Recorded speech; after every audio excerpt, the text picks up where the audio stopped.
सबाई घास परे एबे मयूरभंज जिलार चाषी को रोजगार नुआ पंथा देइछि स्ट्रॉबेरी। कोरापुट और कंधमाल परे मयूरभंज जिले में आरंभ होइछि स्ट्रॉबेरी चाष। अल्प दिन में मिलिब अधिक लाभ। एने चाषी माने बहुत उत्साहित अछंती। प्रथम करी सिमिलीपाल पाददेश रे आरंभ होइछि एही स्ट्रॉबेरी चाष। विश्व स्ट्रॉबेरी बाजार को प्रवेश करिछि मयूरभंज जिलार सिमिलीपाल स्ट्रॉबेरी। आगोकू जिलार विभिन्न ब्लॉक रे एही चाष पई लक्ष्य रखिछि जिला प्रशासन। आदिवासी बहुल मयूरभंज जिला शिल्प विहीन एही जिलार एकमात्र विकल्प हेउछि चाष। जिलार अधारू अधिक चाषी सबाई घास चाष उपरे निर्भर करती। सेही सबाई घास आज मयूरभंज जिला को विश्व दरबार रे प्रतिष्ठित करिछि। मयूरभंज जिलार सबाई क्राफ्ट देश विदेश रे प्रसिद्ध। एबे जिलार एही चाषींक पई जोड़ी होइछि आउ एक फर्द। सबाई परे एबे स्ट्रॉबेरी चाष करी रोजगार करूछंती लक्ष लक्ष टंका। एथिपई पायलट प्रोजेक्ट भाबे सिमिलीपाल पाददेश सामाखुंटा ब्लॉक रो तारजोड़ी गां को नेइथिला जिला प्रशासन। जिलापालंक प्रत्यक्ष तत्वावधान रे एही ताराजोड़ी गां रो 21 जन चाषींक 3 हेक्टर जमी रे आरंभ होइथिला एही चाष। हेक्टर पिछा 50,000 चारा लगा जाइथिला। महाराष्ट्र रु स्वतंत्र भावे अणा जाइथिला 1.5 लाख स्ट्रॉबेरी चारा। पड़िया पड़िथिबा जमी रे एबे सुना फलाई चाषी एबे उत्साहित। चाषींक श्रम व्यतीत एही स्ट्रॉबेरी चाष पई समस्त सहयोग जिला प्रशासन जोगाई देइथिला। एबे गछरे स्ट्रॉबेरी फळिबा परे चाषी माने बेस खुशी। गछ तो चारा बाहर आसी एटा बोधे महाराष्ट्र ना हरियाणा आसी। एटी हमर ड्रिप लाइन अछि। आपनकर आगे माने हीरो टाइप रे आपनकर सेटा पकेई की दुई साइड रे आपनको गछ लागि मझी रे आपनकर ड्रिप ये तो पाइप लागि छी। जे कोन से आपनकर मेडिसिन पत्र देवा पई भी हमर सुविधा सुयोग अछि। सेठी आपन गुडे ड्रम रे ये करले आपनकर से सेठु चारियाडे से विस्तार हेकी जाउची। ता सहित पानी भी हमर अवेलेबल माने रहउची। पानी भी सेटा दिया होची। तो एबे हमें प्रथम थरो एटा हला 2-3 सप्ताह हार्वेस्टिंग आरंभ होइছে। से गुडा को सब आमे तो कोटी एटा हाट बाजार तो बिक्री करि परिबुनी। तेनु एटा में प्रथम कोटी कोन बिक्री होबो से विषय भी आईटीडीएस सर हॉर्टिकल्चर सर मिसी की तांकर एटी हमर पैकिंग करी आमे तांको द्वारा थ्रो करा होची बाहर को। ए तो फर्स्ट टाइम हमर एटी सेवेरे लागि छी।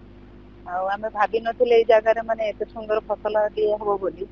जब आम एटा चाष करी 2 पैसा पाई पारुछे। आगुर तो एमती सुविधा नथिला। ए सब पड़िया टाइप रे पड़ितला जगहटा। आ खुशी लागुची जाऊ सरकार हमको किछि गोटे साहाय्य देइछंती। जदा आमे माने तांको पई आमे उपकृत हेई परछे। हां आगुरु इनकम पहिले ए जगह रे एते इनकम रो व्यवस्था थिलानी। आ आमे भाबी भी नथिले जगह रे एते सुंदर माने गोटे माने फसल हेई परिबो बोली। तो वर्तमान हेला हम देखले भी हमको खुशी लागला।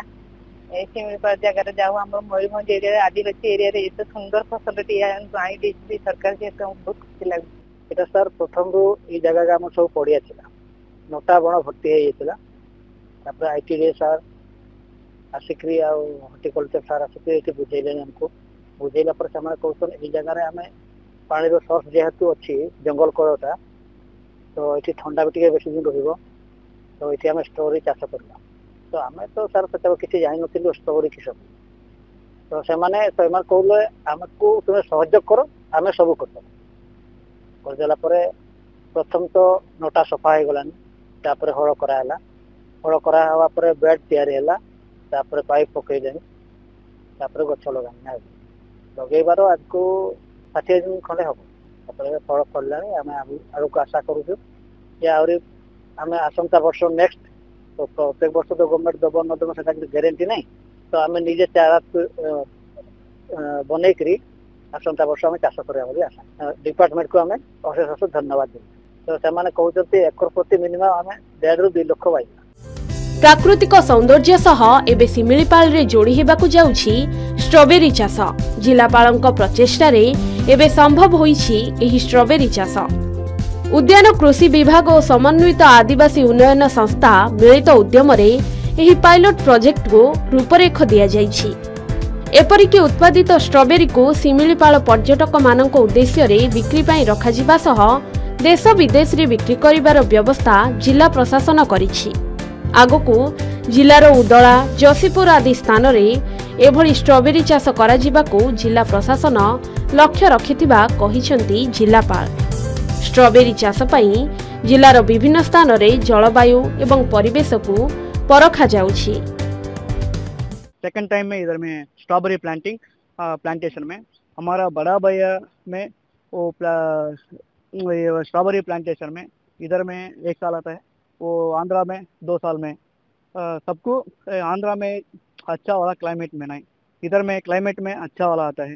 ये फल गोच अच्छा वाला है, फल अच्छा वाला आता है। स्टार्टिंग में इधर में ओडिया में बारीपदा में एक साल में इधर में प्लांटेशन में स्ट्रॉबेरी तो ओडिशा रे आगु आसी गलानी एमती ना कि मयूरभंज रे तो प्रथम ओडिशा रे होची कोरापुट कन्धमाल नुआपड़ा कलाहांडी रे हमें आगु आरंभ होईची। जेतेबेले हमें कोरापुट रे थिले नुआपड़ा रे सेतेबेले हमें आरंभ करथिले ओडा बहुत लाभदायक चाषटा अछि।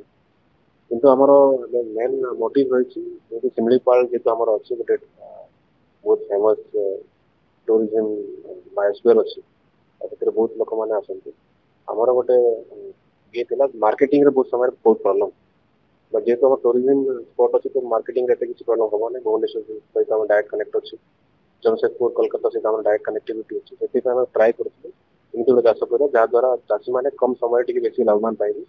ଆଉ ଯୋଉ ବି ଟୁରିଷ୍ଟ ମାନେ ବାହାରୁ ଆସୁଛନ୍ତି ସେମାନେ ବି ଶିମିଳିପାଳ ଭିଜିଟ୍ କଲା ବେଳେ ସେଥିପାଇଁ ଏଇଟା ଗୋଟେ ପ୍ରୟାସ ହେଇଥିଲା। ପାଖାପାଖି 10 ଏକରରେ ଆମେ କରିଛୁ ବର୍ତ୍ତମାନ। ITDA ଆଉ horticulture department water set department सब डिपार्टमेंट मिलकर भाव में लिफ्ट इरिगेशन से भाग अच्छे लिफ्ट पानी उठे आशा कर तो फल स्टार्ट है चाषी मैंने भल लाभवान है। गोटे गोटे एकर पाखापाखि 6-7 लाख इनकम हो 3-4 मसरे आसंता वर्ष आम ट्राए करें एरिया बढ़िया सस्टेनेबिलिटी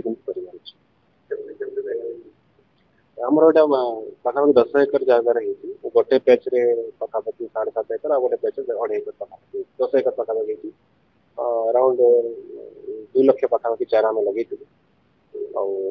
शिमिलीपाल आम पाददेश तो मेन है शिमिलीपाल जो पाददेश अच्छे खाली ये ना आम गोटे देखी से जो जगार चाष कर जमीटा आपंकर सुइटेबल अच्छी कि ना तो केविके टेस्ट करते सॉइल टेस्ट होता सॉइल टेस्ट जना पड़ा बहुत चाष हो पार आम आशा रखुच आसंता वर्ष जसीपुर एरिया भी करेंगे कारण सियाड़े भी आम भल चाहिदा अच्छी केवझर सहित डायरेक्ट कनेक्टिविटी हो पारे ट्राए करूँ आसंता वर्ष एरिया बढ़िया और सस्टेनेबिलिटी अन्य चाष तुलन में स्ट्रॉबेरी चाष बेस लाभदायक। मात्र 40 ରୁ 45 दिन रे फल आसीथिबा बेले किलो प्रति यह 500 टंका रे बिक्री हेउछि। प्रति गछरे 800 ରୁ 1500 ग्राम स्ट्रॉबेरी फळुछि। शिमिलीपाल स्ट्रॉबेरी नाम रे एबे बाजार रे उपलब्ध एही स्ट्रॉबेरी।